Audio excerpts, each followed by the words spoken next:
네, 그럼 오늘의 첫 순서 이슈 시그널부터 출발하겠습니다. 부동산 시장의 흐름을 읽을 수 있도록 다양한 이슈 전해드리는 시간입니다. 자, 이사님 오늘은 어떤 이슈 살펴볼까요? 네, 제가 지난 시간부터 계속적으로 요즘에 개발되는 형태에 대해서 좀 다양하게 요즘 많이 퍼지고 있다고 말씀드리고 있는데요. 저 오늘은 또 모아주택을 좀 이야기하려고 합니다. 실제 모아주택 이야기 많이 들어보신 분도 있을 거고요. 이게 지금 아직 생소하다 보니까요. 이게 모아주택이 뭐지? 지금 갈팡질팡하시는 분들 많을 거고, 실제 내가 살고 있는 집이 모아주택 해당돼서 또 이거에 대해서 좀 궁금하신 분들이 있다 보니까요. 이 부분에 대해서 좀 모아주택이 어떤 건지, 그리고 이게 어떤 부분을 좀 개발 방향으로 풀어 나가는지 그런 것들 좀 같이 알아보도록 하겠습니다. 자, 이 모아주택하고 모아타운 이렇게 이야기를 많이 하는데요. 자, 지금 서울 기준으로 좀 보면 될 것 같습니다. 서울 기준은 현재 65곳 5곳이 이제 모아타운 추진되고요. 자, 지난 이제 얼마 안 됐죠. 이제 11월 8일 날 기준일 때 이제 강남에서도 이제 드디어 모아타운이 선정이 됐습니다. 강남 같은 경우는 지금까지 모아타운이 선정된 건 없었는데, 자, 대청마을 많이 들어봤을 겁니다. 대청마을 같은 경우에는 그동안 계속 속도가 나지 않는다, 아니면 개발은 해야 된다 이렇게 이야기가 많이 나왔었는데, 이게 이제 모아타운이 선정됐습니다. 그래서 지금 이 대청마을 예시를 들면요, 일원동일 때 그 대청마을 같은 경우에는 이 지구 단위 계획 현재 묶여 있습니다. 지구 단위 계획 묶여 있다 보니까 이 개발이 어느 정도 좀 제한이 된 상태였습니다. 그러다 보니까 현실적으로 모아타운이 지금 이야기를 제외했을 때는 아파트를 짓기가 좀 어려운 상황이었습니다. 이제 아무래도 이런 지구 단위 계획 이거였기 때문에. 그런데 이 모아타운이 선정되면서 아파트를 건축할 수 있는 가능성을 열렸습니다. 자, 이게 지금 서울에 65, 또 5곳, 65곳이 지금 추진된다고 말씀드렸는데, 다양한 곳들이 추진을 하고 있고요. 특히 모아타운이 그동안 개발이 아무래도 좀 쉽지가 않았던 지역들, 그런 부분도 모아타운이라는 거를 해서 좀 더 아파트로 좀 지을 수 있는 그런 어떻게 보면 인센티브를 제공할 수 있는 그런 정책이다 이렇게 보시면 좀 도움이 될 것 같고요. 자, 모아주택하고 소규모 주택 정비 사업이 이제 결은 이제 같다 보시면 될 것 같습니다. 자, 우리가 과거부터 이제 가장 많이 이야기했던 게 재개발, 재건축 이야기를 많이 했습니다. 특히 재개발 같은 경우는 좀 이제 5,000제곱 이상의 넓은 부지나 또는 너무나 낙후된 지역들에서 어느 정도 사업성이 나오는 지역들과 어느 정도 이익이 날 수 있는 지역들 재개발을 많이 했고, 재건축 같은 경우 제가 많이 말씀드렸습니다. 저뿐만 아니라 다 많이 아시다시피 공공의 목적보다는 좀 사익의 목적이 많이 큽니다. 그래서 예를 들어서 대치 음마 아파트 재건축이다. 그러면 아파트 주민들끼리 으쌰으쌰 해가지고 어느 정도 수익을 낼 수 있는 그런 것들이 이제 재건축을 보시면 될 것 같은데, 자, 이 소규모 주택 정비 사업 같은 경우 보면 요즘에 우리가 소규모 주택 정비 사업 하는 지역도 많습니다. 그동안은 이런 재개발을 하기에는 너무나 낙후된 지역 또는 인근에는 또 신축 건물들이 많이 섞여 있다 보니까, 혼재되어 있다 보니까 개발 행위가 어려운 지역들이 있었습니다. 자, 그런 지역들에 대해서 자체적으로 개발을 하려고 하지만 수익성이 상대적으로 떨어지는 지역들, 이런 지역들, 즉 보면요, 이 모아타운이라는 걸 선정한다면 이 주택 소유자들이 개별 필지를 모읍니다. 자, 개별 필지를 모아가지고 블록 단위를 해가지고, 자, 보면 공동으로 개발한 정비 사업이죠. 자, 공동 개발을 하면서 주차 공간도 확보를 하고요, 녹지 공간도 확보하고 어느 정도, 그래서 어떻게 보면 이 안에서 우리 안에서 좀 새 건물로 좀 지어보자, 그런 개념을 보시면 좀 도움이 될 것 같고요. 자, 그리고 보면요, 여기 좀 두 가지로 나와 있습니다. 자, 두 필지, 세 필지 단위로 개발이 필요한 경우가 있습니다. 단독 다가구나 그런 경우 같은 경우 자율주택형 모아주택이 있고요. 그 다음에 우리 선택할 수 있는 부분 중에 가로구역 개발 내, 가로구역 내에 간 거는 가로주택형 모아주택, 두 가지 타입으로 있고, 이 부분에 대해서는 아직까지 정확하게 무조건 가로주택이다, 무조건 자율주택형이다, 그렇게 보기는 좀 어려울 것 같습니다. 왜냐면 노후된 건물들이 보면요, 자, 우리가 요즘 건물들은 요즘에 아파트나 또는 주택을 지을 때는 반듯반듯한 도로를 짓죠. 그렇게 해서 집을 짓는데 옛날 같은 경우 꼬불꼬불하기도 하고 길이 끊기기도 하고 그런 집들이 있습니다. 자, 그런 것들이 있다 보니까 이거에 대해서 무조건 자율주택이다, 무조건 가로주택이다 이렇게 보실 필요는 없고, 다만 이렇게 진행이 되는구나만 아시면 좀 도움이 될 것 같고요.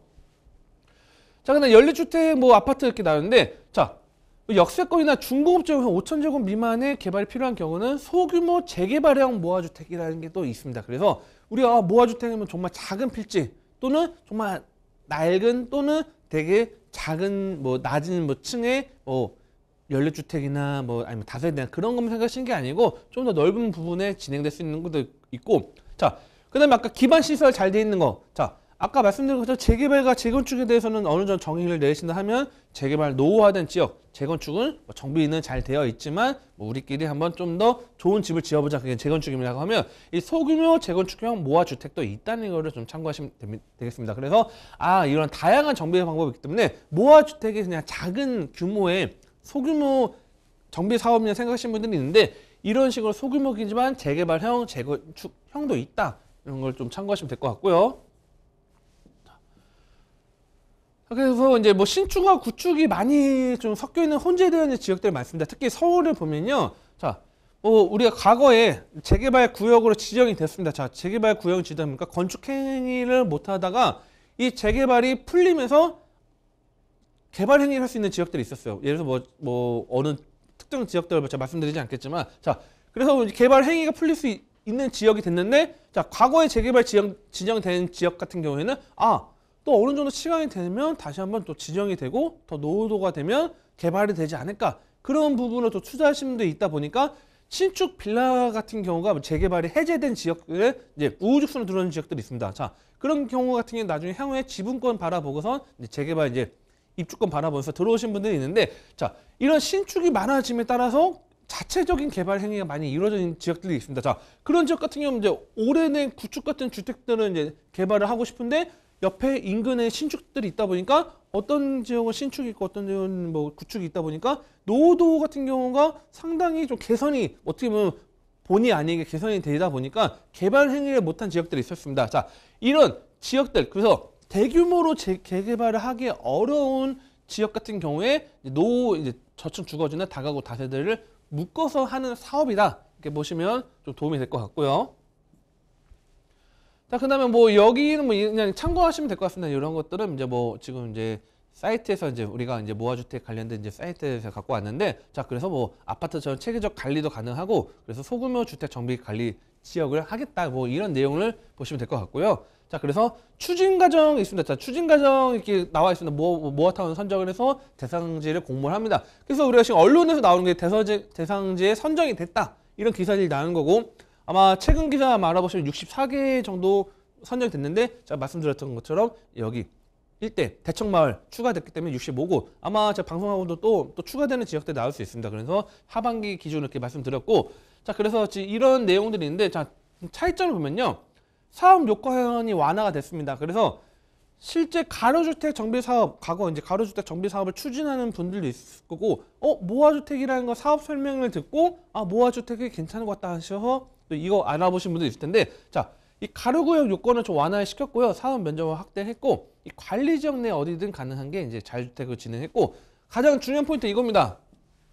자, 앞에 뭐 부가 설명 말씀드린 것보다 제일 중요한 거는 이 개발 사업 노후도를 완화시켰습니다. 자, 67%, 거의 66% 이상의 노후도가 충족이 돼야지 그동안 개발적으로 사업할 수 있는 거를 57% 노후도만 확인이 되더라도 이 모아타운에 선정될 수 있는 요건을 어떻게 보면 좀 완화시켜줬다. 이거를 좀 체크하시면 될 것 같습니다. 그냥 57%이기 때문에 아마 지금 방송 보시는 분들 중에 내가 살고 있는 집이 노후도가 좀 상당히 노후도에서 좀 아무래도 커트라인에서 좀 떨어져서 개발이 좀 어려운 지역들이 있을 겁니다. 자, 그런 지역들 같은 경우는 모아타운 같은 경우는 57%라는 게 좀 중요하고요. 자, 두 번째는 뭐냐면 이 층수 완화가 좀 들어왔습니다. 이것도 상당히 좀 큰 인센티브를 좀 보고 있는데요. 자, 이종 주거지역 같은 경우는 보통 7층 이하의 주택을 지을 수 있습니다. 그래서 예전에 뭐 4층짜리 빌라가 있다고 할게요. 자, 4층짜리 빌라가 있지만 부시고 지었다고 하면, 자, 7층 이하로 들어갈 수 있었고, 그 최고가 10층이었습니다. 최고 10층까지 한 개였는데, 자, 층수를 평균적으로, 자, 평균입니다. 최고가 아니고 평균 13층까지 집을 지을 수 있다. 그만큼 수익성이 좋아진다는 거죠. 자, 높이 지을 수 있는, 용적률 높이 받을 수 있는 거고, 그 다음에 기본적으로 이제 7층 이하, 1층 이하가 관련된 그런 뭐 아까 지구단이나 그런 지역이 아닌 지역 같은 경우는 최고 15층까지 지을 수 있습니다. 자, 이종주 15층이 제한을 폐지했습니다. 물론 그렇다고 뭐 무조건 높게 지을고 그러기에는 뭐 주차 시설이나 도로망이나 그런 기준이 있겠지만, 그래서 층수 완화도 들어왔고 노후도 완화가 됐기 때문에 상당히 지금 뭐 어떻게 보면 틈새 시장이라기보다는 이제 좀 떠오르는 하나의 또 개발 사업이다. 이렇게 보시면 좀 도움이 될 것 같고요.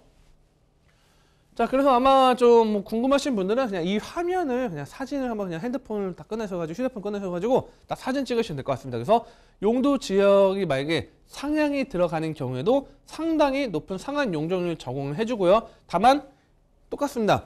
증가된 용적률. 자, 용적률이 증가된다는 건 수익성이 커진다는 거죠. 자, 초과 이환수제라는 개념은 아니겠지만 50% 정도 같은 경우에는 임대주택에 대해서 기부 체납을 해야 됩니다. 하지만 기부 체납을 하더라도 나머지 50%에 대한 수익성은 발생이 되기 때문에 어떻게 보면 사업성이 좋아지는 거겠죠. 그래서 이런 부분 체크하시면 될 것 같고, 그 다음에 이 공동 이용 시설 같은 게 아까 말씀드렸던 주차 시설이나 예를 들면 주민센터 될 수도 있겠죠. 다양하겠죠. 자, 이런 공동 이용 시설을 설치할 때는 법정 상한 용적률 초과 완화하겠다. 똑같습니다. 자, 재건축처럼 뭐 우리가 기부 체납하면 용적률 인센티브 주는 것처럼 이렇게 완화시켜 주겠다. 이런 내용을 보시면 될 것 같고요. 자, 그 다음에 이제 절차가 간소화됩니다. 자, 일반적인 재개발, 재건축 같은 경우는 보통 저는 이제 7년에서 10년 정도 이야기를 많이 말씀드리고 있고요. 그 다음에 가로 정비 같은 경우는 이제 소규모 이제 재개발 사업은 보통 이제 한 4년, 5년 말씀드리는데 똑같습니다. 자, 모아타운 모아주택 같은 경우에도 뭐 관리 처분 계획 인가도 없고요. 그 다음에 정비 계획 수립, 뭐 추진이 수립 없습니다. 그냥 관리 계획 수립해서 조합 설립 인가 주민 합의체 구성을 한 다음에요. 바로 심의를 통합적인 심의를 합니다. 아까 말씀드린 노후도나 그런 것들 체크를 하고요. 통과 시기 통과된다. 바로 이제 사업시에 인가한 다음에 이제 이주하고 착공하는 단계이기 때문에 아무래도 프로세스가 아무래도 상당히 좀 더 간소화되기 때문에 반대로 말하면 그만큼 속도가 빨라질 수 있는 장점이 있다. 자, 이런 부분들 좀 체크하시면 도움이 될 것 같고요. 자, 그래서 지금 현재 하반기 모아타운 대상자의 선정 결과 보면요. 뭐 합정동이나 뭐 아니면 이쪽 보면 다양하게 공항동도 있고요. 그다음에 뭐 천호동도 있고 뭐 다양하게 있습니다. 자, 그동안 노후되긴 했지만 상대적으로 개발하기 어려운 지역들이 좀 상당히 많이 선정된 지역들이 있고 뭐 장점이 있고 단점이 있고 다양한 이야기가 있겠지만 자, 정말 좀 약간 단점이라고 하기에는 뭐 어떤 거냐면 제가 볼 때는 전반적인 뭐 이쪽 주민분들이나 뭐 소통을 해보면요.